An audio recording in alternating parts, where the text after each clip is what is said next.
So a few years ago, we saw a resurgent neo-Nazi and white supremacist movement in Australia.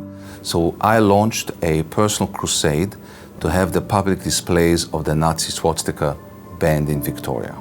So in the anti-vilification inquiry, banning the swastika was a key component to that inquiry. So that was really important for many of those people that gave evidence. So there were a few messages in my testimony to the Parliamentary Committee. The first one was that a democracy is not just about the rights that we have, it's also about what we're willing to tolerate.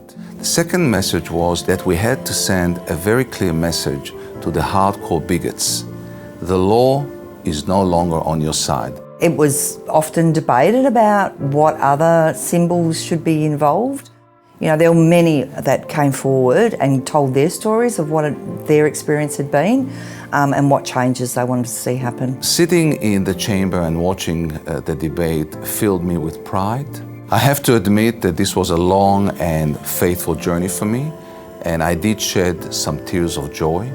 On that day, sitting in the Parliament, watching the Victorian Parliament pass that bill.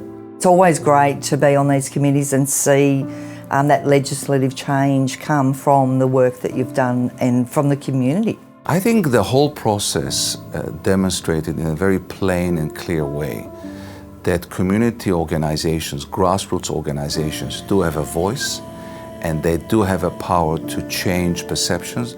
We really led the way, and again, I want to congratulate the government, the opposition, and every single member of the Victorian Parliament who voted with their conscience and did the righteous thing.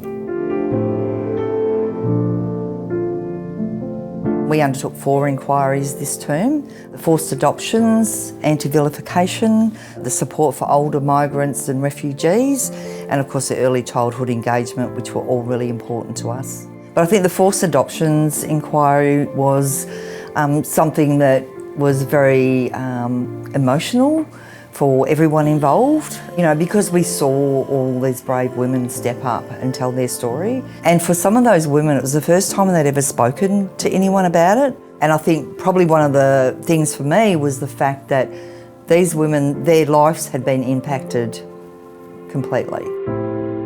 Another mother told us, "I do not remember having her. I was in a ward." Sorry.